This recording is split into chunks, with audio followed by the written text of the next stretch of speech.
আচ্ছা, একবার কল্পনা করা যাক তো। আজ থেকে ঠিক ১৪০০ বছর আগের পৃথিবীর কথা। সেই সময় কিন্তু মহাকাশ দেখার জন্য কোনো উন্নত টেলিস্কোপ ছিল না, কোনো আধুনিক ল্যাবরেটরি ছিল না। এমনকি পৃথিবী সমতল, এমন অনেক ভুল ধারণায় তখন বেশ শক্তভাবে প্রচলিত ছিল। তো আজকের এই বিশেষ বিশ্লেষণে আমরা এমন একটা প্রাচীন উৎস বা কিতাব নিয়ে কথা বলবো, যেটা সম্পর্কে একটা দারুণ দাবি করা হয়। দাবিটা হলো, এই কিতাবে নাকি আধুনিক বিজ্ঞানের বড় বড় সব আবিষ্কারের একদম নিখুঁত আর অবাক করা কিছু পূর্বাভাস দেওয়া আছে। তো চলুন আজ আমরা খুব নিরপেক্ষভাবে বিশ্লেষণ করে দেখি কিভাবে একটা প্রাচীন গ্রন্থ আধুনিক মহাবিশ্বের রহস্যের সাথে যুক্ত হওয়ার এমন বিস্ময়কর দাবি রাখে। পুরো আলোচনাটা গুছিয়ে করার জন্য আমরা এটাকে ৬টি ধাপে ভাগ করেছি। প্রথমেই থাকছে ১৪০০ বছরের সেই পুরনো রহস্য। এরপর আমরা দেখব মহাবিশ্বের সৃষ্টি ও সম্প্রসারণ, তারপর লোহা ও পাহাড়ের কাজ, আর মানব সৃষ্টি ও ভ্রূণতত্ত্ব। শেষে গিয়ে আমরা কিতাবটির নির্ভুল সংরক্ষণ প্রক্রিয়া এবং এটা যে আসলে একটা নিদর্শনের কিতাব সেই বিষয়টা নিয়ে আলোচনা করব।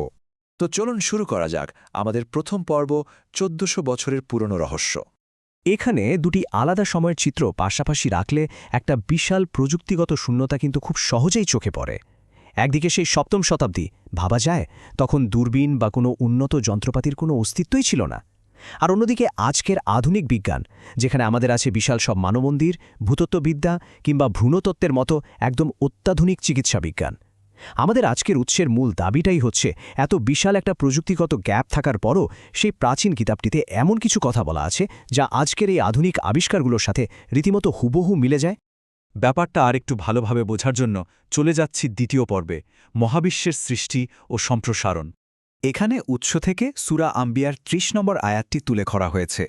এই আয়াতে বলা হচ্ছে যে আকাশমণ্ডলী আর পৃথিবী একসময় একসাথে যুক্ত অবস্থায় ছিল এবং পরবর্তীতে তাদের আলাদা করা হয়েছে। তো উৎসটি বলছে যে এই প্রাচীন বর্ণনাটার সাথে আধুনিক বিজ্ঞানের বিগ ব্যাং বা মহাবিস্ফোরণ তত্ত্বের একটা সরাসরি মিল আছে। কারণ বিগ ব্যাং তত্ত্বও কিন্তু ঠিক একই কথা বলে, পুরো মহাবিশ্ব একসময় একটা বিন্দুতে ছিল আর এক বিশাল বিস্ফোরণের মাধ্যমে তা আলাদা হয়ে ছড়িয়ে পড়েছে। ১৪০০ বছর আগের একটা গ্রন্থে এমন একটা মহাজাগতিক কথা থাকাটা আসলেই বেশ চমকপ্রদ, তাই না? এবার আসি ১৯২৯ সালের কথায়। বিজ্ঞানের ইতিহাসে এই সালটা কিন্তু একটা বিশাল টার্নিং পয়েন্ট। কারণ এই বছরেই প্রখ্যাত জ্যোতির্বিজ্ঞানী এডউইন হাবল প্রমাণ করেছিলেন যে আমাদের এই মহাবিশ্ব কিন্তু থেমে নেই, বরং এটা প্রতিনিয়ত সম্প্রসারিত হচ্ছে বা বড় হচ্ছে। এখন এই ১৯২৯ সালের আবিষ্কারের সাথে উৎসটি সূরা জারিয়াতের ৪৭ নম্বর আয়াতের একটা দারুণ তুলনা করেছে। আয়াতে বলা হচ্ছে, আমি আকাশমণ্ডলী সৃষ্টি করেছি আমার ক্ষমতায় এবং আমি একে সম্প্রসারিত করি। খেয়াল করে দেখুন, বিশ্লেষণে দাবি করা হচ্ছে যে আধুনিক বিজ্ঞানের টেলিস্কোপ দিয়ে মহাবিশ্বের এই প্রসারণ আবিষ্কার করার প্রায় ১৪০০ বছর আগেই এই কিতাবে ব্যাপারটা খুব স্পষ্টভাবে বলা ছিল। মরুভূমির বুকে বসে এমন একটা কথা বলাকে উৎসটি একটা অনেক বড় প্রমাণ হিসেবে দেখায়। মহাকাশ থেকে এবার একটু পৃথিবীতে ফেরা যাক। আমাদের তৃতীয় পর্ব, লোহা এবং পাহাড়ের কাজ। আধুনিক মহাকাশ বিজ্ঞান কিন্তু লোহা নিয়ে আমাদের একদম অবাক করা একটা তথ্য দেয়। আমরা হয়তো ভাবি লোহা পৃথিবীরই জিনিস, কিন্তু আসলে তা নয়। পৃথিবীতে প্রাকৃতিকভাবে লোহা তৈরি হওয়াটা বৈজ্ঞানিকভাবে অসম্ভব। বিজ্ঞানীরা বলছেন মহাকাশে অনেক বড় বড় নক্ষত্রের বিস্ফোরণ বা সুপারনোভা থেকেই মূলত লোহার উৎপত্তি, আর উল্কাপিণ্ডের মাধ্যমে সেটা পৃথিবীতে এসে পৌঁছেছে। মানে সোজা কথায় বলতে গেলে লোহা এসেছে একদম মহাশূন্য থেকে।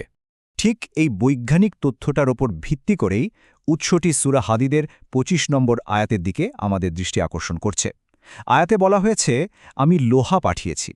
এখানে আরবি যে শব্দটা ব্যবহার করা হয়েছে সেটা হলো নাজিল।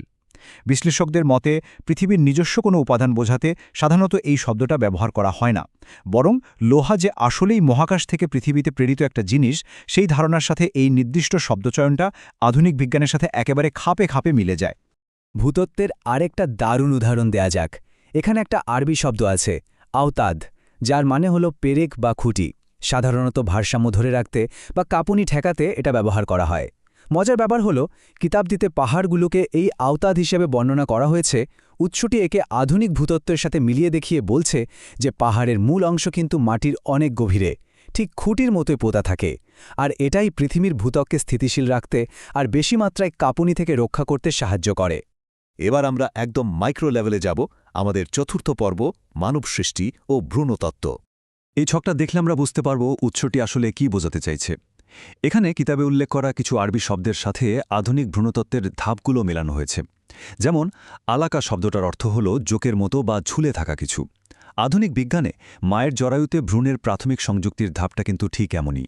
আবার এর পরের ধাপ হল মুদগা, যার অর্থ চিবানো মাংসের মতো পিণ্ড।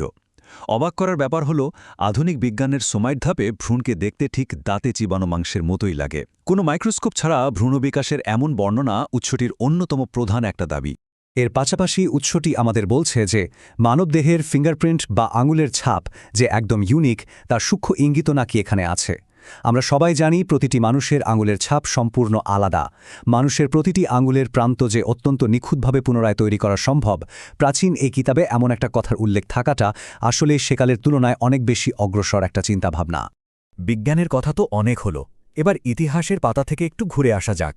পঞ্চম পর্ব, নির্ভুল সংরক্ষণ ও ইতিহাস। এই টাইমলাইনটা দেখলে বোঝা যায় যে কতটা কঠোর একটা প্রক্রিয়ার মাধ্যমে এটাকে সংরক্ষণ করা হয়েছে। কিতাবটি কিন্তু একদিনে আসেনি, পুরো 23 বছর সময় লেগেছে। প্রথম যুগে সাহাবীরা এটা শুধু মুখস্থ করেই রাখেননি, বরং খেজুর পাতা, পাথর আর চামড়ার ওপর লিখে রেখেছিলেন। এরপর খলিফা আবু বকর আর উসমানের যুগে অনেক সাবধানতার সাথে এটাকে চূড়ান্তভাবে বইয়ের রূপ দেওয়া হয়। উদ্দেশ্য একটাই, যাতে কালের বিবর্তনে এর একটা অক্ষরও হারিয়ে না যায়। আর এখানকার সবচেয়ে স্ট্রং পয়েন্টটাই হল এই কিতাব 1400 বছর ধরে সম্পূর্ণ অপরিবর্তিত আছে।